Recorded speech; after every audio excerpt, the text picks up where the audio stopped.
She smiled that practiced smile, the one she used when she was trying to disarm me, like I was some border guard and she had nothing but books in her bag. "They just work well together," she said, folding her arms and tucking a strand of hair behind her ear like she always did when she was lying. I nodded, not because I believed her, but because I'd already stopped asking questions. Something about the way she said study partner, too fast, too smooth, set off a quiet siren in my head. I didn't raise my voice, didn't push. I just logged the phrase like a courtroom stenographer. Later that night, I noticed her laptop was still open. She was in the shower, humming like nothing was wrong. The glow from the screen spilled across the table, and I told myself I was only going to close it. But curiosity is patient. It waits for moments like this, when the truth might be sitting one click away. The document was titled Final Project, Study Outline, and it was shared with someone named Caleb. Remembered him. Barely. Tall, vaguely charming, the kind of guy who thought ironic tattoos made him deep. At first, I scanned the doc for class terms, anything that looked remotely academic. There were none. Instead, reservations at a fusion bistro I'd never heard her mention. Hotel bookings, flirty comments like, "You still owe me for that rooftop wine night," and a list of weekend plans she'd told me were girl trips. All buried beneath a neat little heading labeled Timeline, Final Deliverables. I didn't rage. I didn't storm upstairs. I didn't even blink. I copied the link, took screenshots of everything, the doc, the calendar entries, even the to-do list that included bring candles. Then I went to my texts. I remembered a contact saved on her phone from a few weeks back, when she left it unlocked on the couch. Alyssa. She'd said it was Caleb's cousin when I asked. Turns out, it was his girlfriend. I sent the screenshots. No explanation, no angry rant. Just one message. "Thought you deserved to know what your boyfriend and mine have been working on." Her response was nearly instant. "This is the third one this month. Thanks for confirming." It started with little things. She stopped mentioning her classes the way she used to. Before, she'd come home eager to talk, rants about unfair grading curves, jokes about classmates, even breakdowns of lectures I barely understood. But lately, when I asked how things were going, I'd get vague answers like, "You know, same stuff." Her words were thinner now, careful, almost pre-rehearsed. Caleb became a recurring name, dropped casually like seasoning in her sentences. Caleb said the professor might change the rubric. Caleb's better at formatting the slides. She said it all like he was just a harmless teammate, but the frequency told a different story. Too often, too comfortably, and always with a tiny dismissive shrug. Then came the phone behavior. She'd tilt the screen away from me without realizing it, like her hands had been trained to shield. Notifications would buzz, and she'd flip her phone face down. One night, I noticed her smiling at the screen with this faraway look. Not laughing, just smiling like she was remembering something. I asked what was funny. She said it was a meme from a group chat. I didn't push, but my instincts curled in on themselves like a clenched fist. The final break in her pattern happened on a Thursday evening. I'd come home early. She hadn't expected me back until later. Her text said she'd be buried in group edits. The apartment was quiet except for the hum of the kettle. Her laptop was open on the dining table, and her phone was charging in the other room. I don't usually snoop. That's not who I am. But something in me had already shifted. Trust doesn't vanish all at once.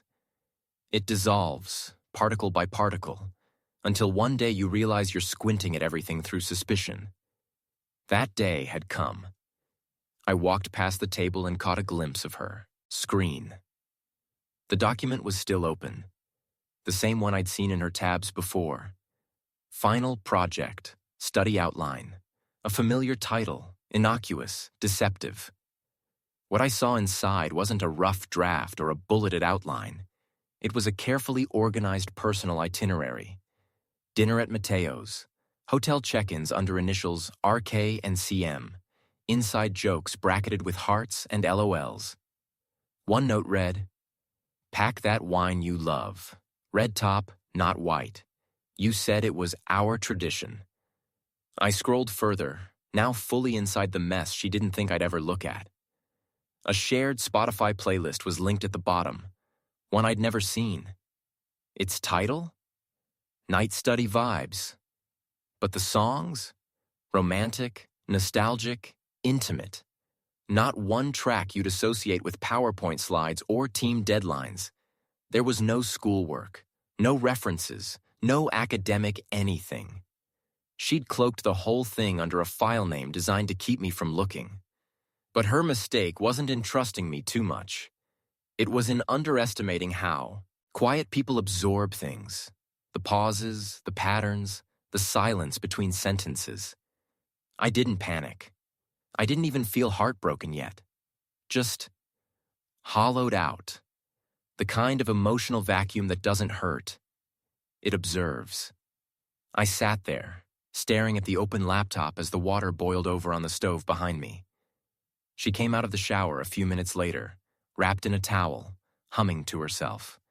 She noticed the laptop was open but didn't think much of it. I stood in the kitchen, acting like I hadn't seen a thing. She kissed my cheek and asked if I could pass her phone. I did, and I smiled. Because by then, I'd already found the name Alyssa in her contact list again. The same one I remembered from a text thread weeks ago, the one she had quickly swiped away when I walked in. Back then, she said it was just a classmate's cousin. Now I knew better. Now I had a plan. I waited until she left the apartment the next day. Said she had to meet Caleb to finalize the slides before their mock presentation. I nodded, wished her luck, even made her coffee for the road. She kissed me and walked out the door like everything was fine. But I already knew where she was going, and it wasn't a library. Once she was gone, I moved quickly. Her laptop was still on the desk, lid closed but not shut down. I lifted it, keyed in her simple 4-digit passcode, her birthday, ironically, and reopened the final project document. No need to search or dig further.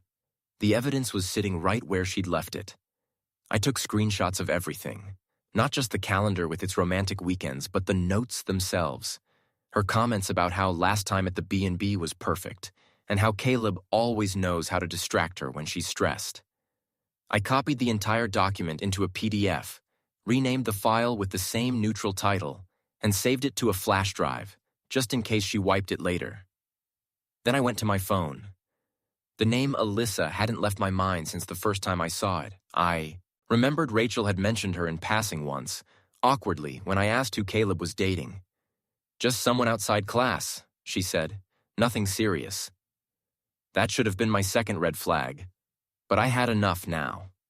I searched Alyssa on Instagram using Caleb's tagged posts, and her profile wasn't private.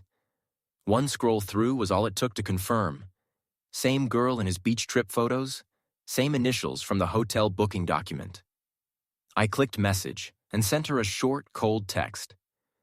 "Thought you deserved to know what your boyfriend and mine have been working on." Then I attached the screenshots. I didn't bother with introductions, no backstory. The evidence spoke for itself. Alyssa replied within minutes. "This is the third one this month. Thanks for confirming." No exclamation mark, no disbelief. Just brutal clarity. She'd clearly suspected it. Probably had been through this already, twice before. And now I'd unknowingly become her ally in exposing round 3. We didn't say much more. We didn't need to. There's a kind of solidarity that forms when two people get blindsided by the same wrecking ball. She didn't cry, I didn't rant. Just a quiet understanding. The cheaters had made their move, and now it was our turn. I didn't call Rachel. I didn't slam doors or make speeches. I opened a drawer, pulled out a box I hadn't touched in years, and started packing her things, slowly, methodically. Her favorite hoodie, the one I bought her on our anniversary. Her charger, her textbooks, even the framed photo of us from New Year's. And when it was all done, I placed the flash drive right on top. She wanted a group project? Fine. She could finish it. With Caleb. Rachel came home just after sunset, humming something upbeat as she juggled her bag and keys. She didn't notice the packed box on the table at first. Her hair was damp, probably from a shower at Caleb's place, and she wore the same gray hoodie I had placed at the top of the box earlier that afternoon. The moment she saw it there, folded perfectly with her things underneath, her smile faltered. "Miles?" she called out, voice rising slightly. "What's all this?" I didn't answer from the bedroom. I wanted her to see it all first. The note I had written, taped to the lid of the box. In my neat, even handwriting were 10 words that said everything I needed to. You and Caleb work great together. Go finish your project. She didn't scream or cry. Instead, there was a long silence. A kind of stunned quiet that replaced any need for explanation. I heard her footsteps retreat to the bedroom. Our bedroom. Only to find her side of the closet empty, drawers cleared with surgical precision. I hadn't broken anything. I hadn't left mess or chaos. Just clean, final absence. When she turned to find me, I was already sitting in the living room. My phone was face down on the coffee table beside her keyring. She opened her mouth to speak, but nothing came. I watched her like I'd watch a stranger, try to explain themselves after being caught in a lie they hadn't rehearsed an excuse for. "Miles," she began, but I raised a hand, not to silence her harshly, but to stop her from embarrassing herself further. "I sent the file to Alyssa," I said quietly. "She's seen everything, she's done, and so am I." Rachel's expression cracked at that, not because I said it with rage, but because I didn't. I wasn't begging, fighting, or even heartbroken, just finished. She'd expected some kind of meltdown, a last stand of emotion. Instead, I gave her the exact thing she never thought I'd have. Boundaries. "You think I'm just going to walk away?" she asked, as if the realization had only just hit. "You already did," I replied. "You just thought I'd never catch up." She tried calling my bluff, claimed it was a mistake, a confusing phase, something Caleb pressured her into. But the doc, the bookings, the emojis, the secret playlist, those were not pressure. That was planning, intention. She followed me as I picked up my bag and walked out, begging me to talk. Her voice cracked as she repeated my name, like that would somehow erase what I knew. I didn't look back. By the time I made it to my car, my phone buzzed again. A message from Alyssa. Let's make sure they never team up again. It wasn't flirtation or revenge. It was the sound of closure, shared between two people who never asked for this alliance, but refused to stay broken in silence. Rachel stood in the doorway as I drove off, staring at the taillights like they might flicker back toward her. But I didn't slow down. I didn't circle the block. I just kept going, leaving behind the apartment we once called ours, and the carefully layered lies she never thought I'd question. I didn't go far, just across town to a small Airbnb I'd booked that afternoon. It was clean, quiet, and impersonal. Exactly what I needed. A blank page. I dropped my bag by the door and sat on the edge of the bed, exhaling for what felt like the first time in days. The silence didn't sting. It soothed. My phone buzzed again around midnight. Another message from Alyssa. Short, blunt. He begged, cried, swore it meant nothing. I told him to sleep in his car. I stared at the screen, then typed back. She said something similar. Funny how they all rehearse the same script. We exchanged a few more messages. Not out of spite, but out of mutual clarity. There was no gloating, no plotting, just a shared recognition that we had both been orbiting the same black hole, unaware until it pulled us under. Alyssa suggested we meet for coffee sometime. Not as some romantic gesture, just two people trading war stories. Maybe we would. Maybe we wouldn't. But I didn't rule it out. In a way, She was the only person who could understand the strange grief of being betrayed by people too lazy to even hide it properly. The next morning, Rachel tried calling. Her number showed up on my screen, but I let it ring out. Then came the texts. First, apologies. Then, anger. Then the desperate kind. The "we can fix this" kind. Each one chipped away at the illusion she'd still had some control. I blocked her. She tried email next. A long-winded explanation about confusion, emotional mistakes, and how it wasn't even that serious. I didn't reply. The truth didn't need an audience. By the end of the week, the box of her things was gone from the apartment. Picked up quietly, without a word. She left the flash drive behind. I threw it out. I returned to my routine, slowly, carefully.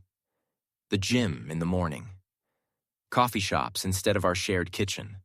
I deleted the photos but kept one. Just a reminder of who I used to be before I forgot to pay attention. One night, sitting outside with a drink and the cool air brushing past, I opened Alyssa's last message again. The final line echoed in my mind. Let's make sure they never team up again. Not out of revenge, but because people like Rachel and Caleb thrive on second chances and blank slates. They count on silence, on kindness that overstays its welcome. But not this time. This time, they were left with nothing but each other and the wreckage they created. And we got peace.